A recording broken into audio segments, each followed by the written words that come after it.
Let's show you a demonstration of the text to 911 features.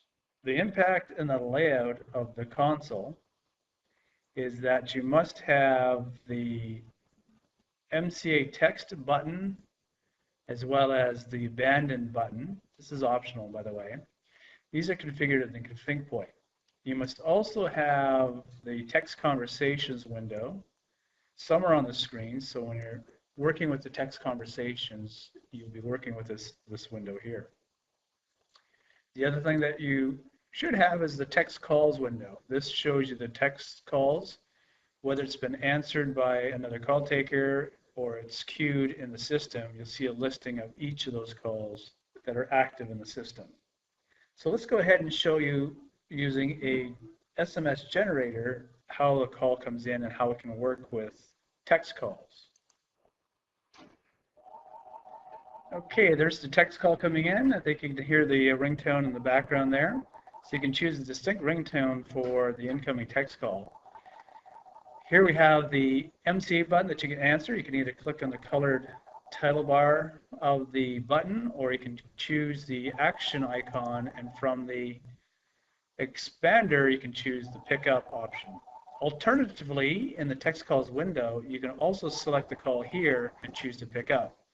Interesting to note that when a call comes in, even before you answer it, you can see the location information, initial text message. So this is similar to the pre-ALI or concise ALI of a voice call. So let's go ahead and answer this right away. We'll click this top bar area. When you do that, we're in the text conversations area. You can see the caller sent this message here. This is an automatic message that's configured in config point, and it's customizable, so you can put whatever you like in there so the caller would see that on their end as soon as you answer the call. You can also see the call information display showing the ALI information for the text call. It's denoted by the text call icon. Now, if you're also working with a voice call and you have a voice call active, this will change to a phone to show you that the current information, location, is for the actual phone call and not the text call. So you can have multiple text active. The default is 3 concurrent text conversations, as well as voice calls on the go at the same time. So let's go ahead and just show you what you can do with this. You have some quick messages for this text call. If I click on initial, and I can increase the height of the pop-up window area. And these are all preset messages that have to do with initial responses, perhaps, to a text call. We can also click on the General tab for the quick messages. So these are all the general descriptions. The Law tab, Suspect, Fire. And if there's more tabs that are not currently visible, you can click on the ellipses and then select the other one that's not being displayed, in this case the EMS.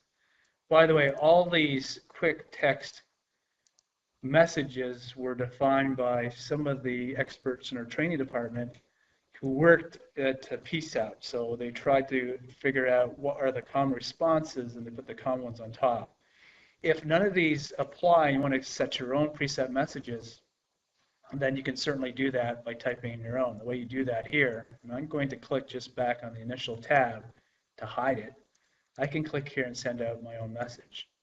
So let me just take some time to respond. I have a SMS generator beside me here. I'll send in a message, and we'll just go back and forth and show you how it works.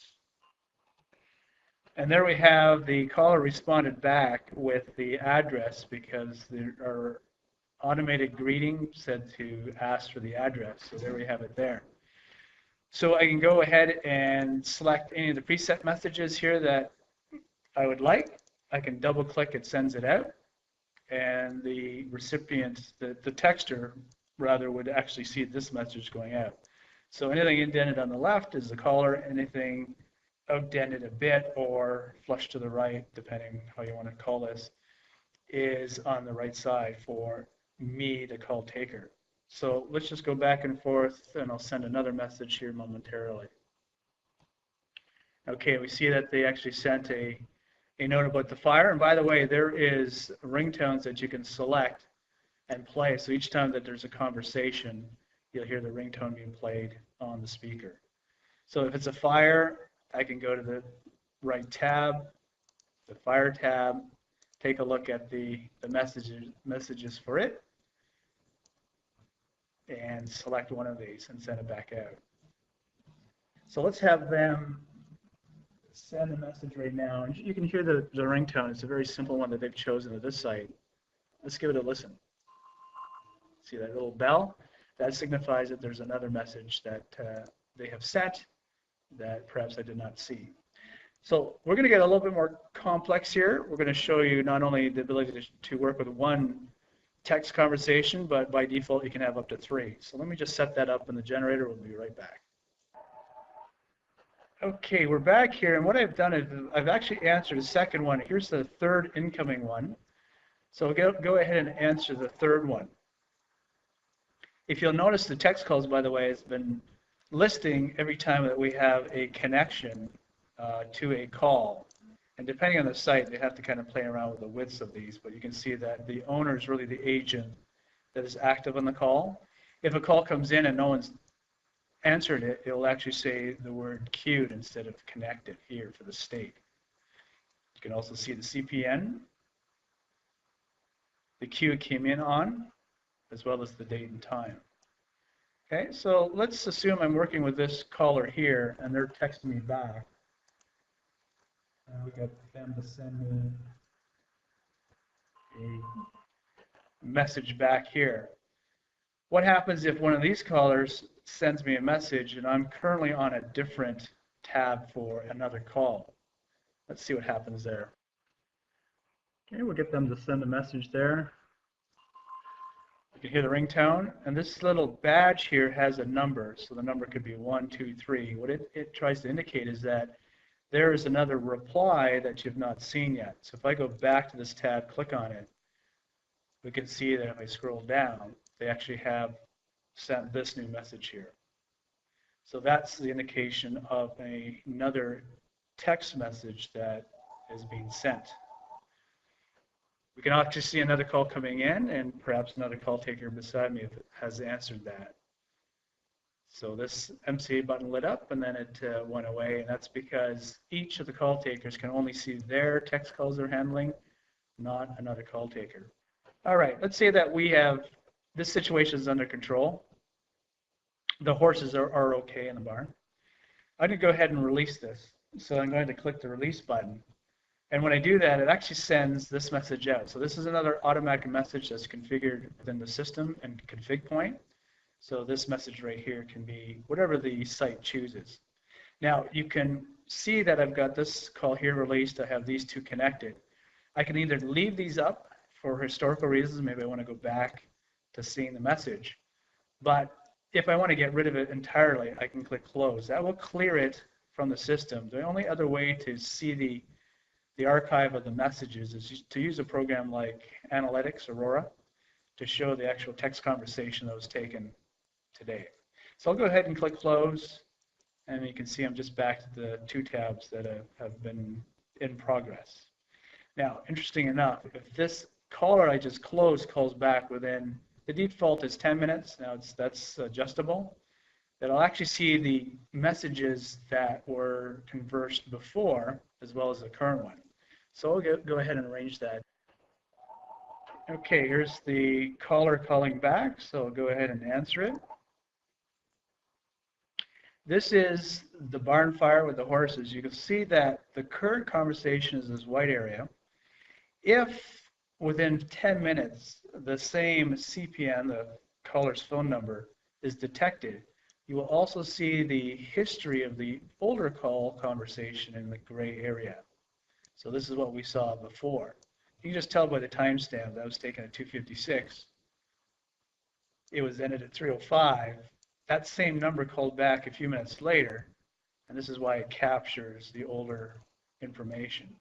So that is a timer setting that you could configure in Config Point. By the way, Config Point is an application that is used by high-level administrators, but mainly it's going to be the FEs or techs on site that do that.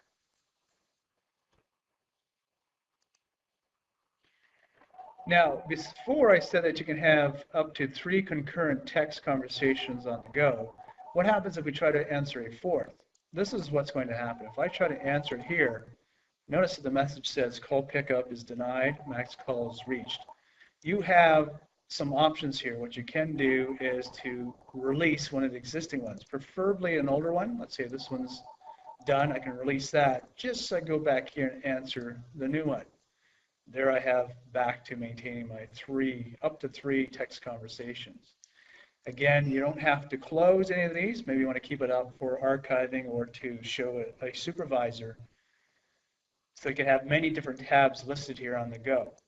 When you're ready to actually close this, you're assuming you don't want the text conversation to appear anywhere. You can go ahead and close that one. So that's how it works in terms of reaching the maximum number of text conversations. And that's a setting an administrator would set in the DDS for the role. The default is 3. So from here, we do have some other options that call information display. It's similar to voice. For example, if I'm working with this caller, let's say that they're calling from a cell phone that's in a moving car, and I want to plot the new XY coordinates. Given that I know that the call information display is showing the text call, given by the text icon, not a voice call that I could also be working on, is that I can also do things like update. So if I click the update button here, it'll go out, do an alley-dip, and find the new XY coordinates here. We can also do a manual request. Let's say that this is a texter texting on behalf of his grandmother who has fallen, but she's at a different house.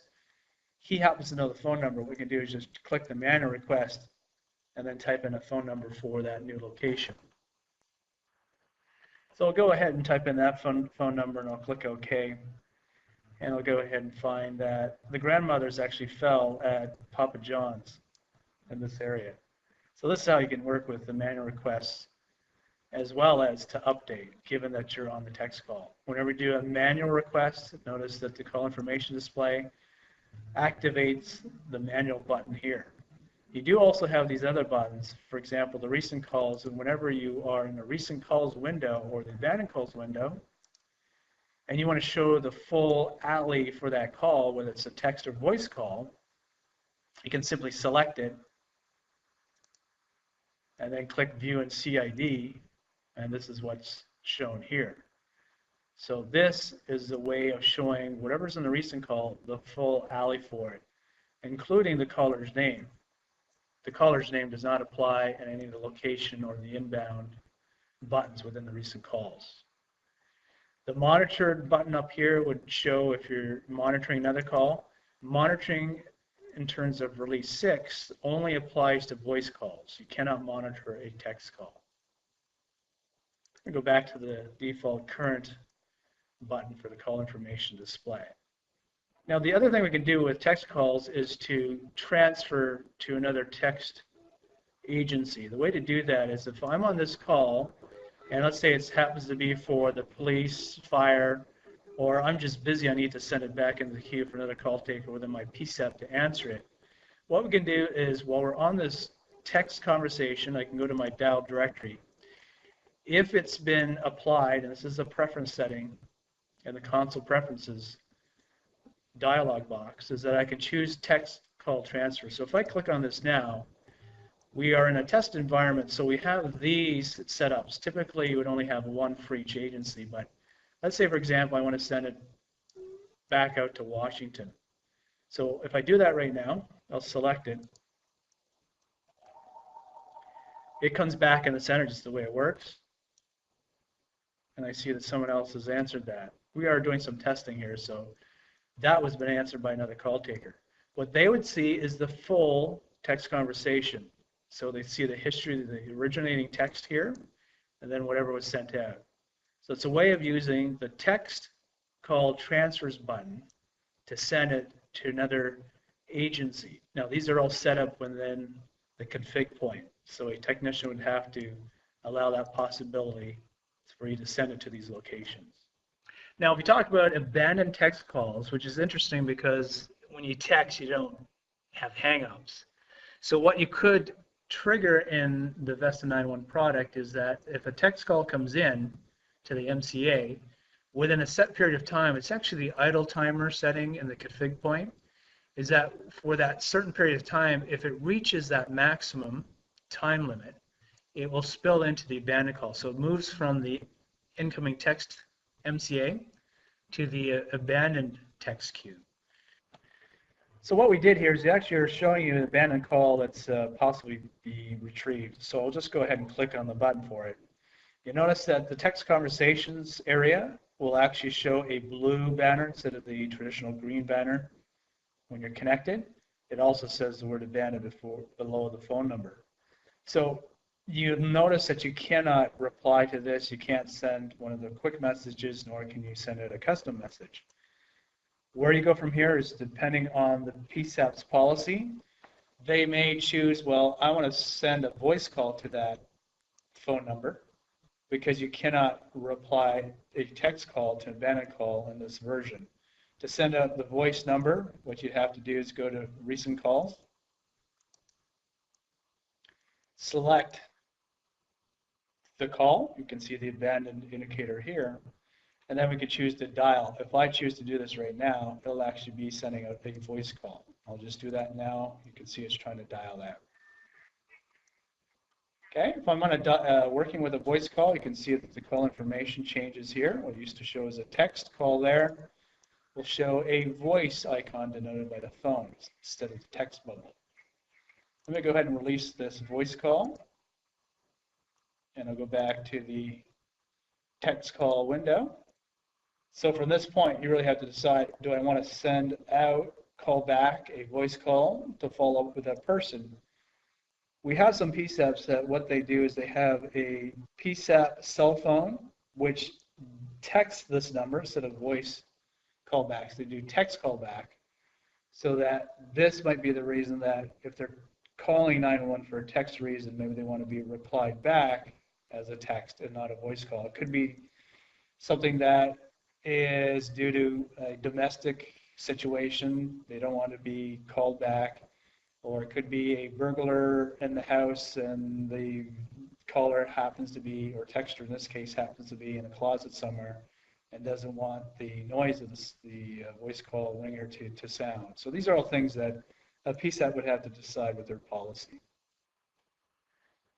So that concludes an example, a demonstration of text calls, everything from incoming text calls to abandoned text calls, working with the text conversation window, as well as the text call window to do things like observing some of the location information or factual information about each of the calls that come in and being able to pick it up from the text calls.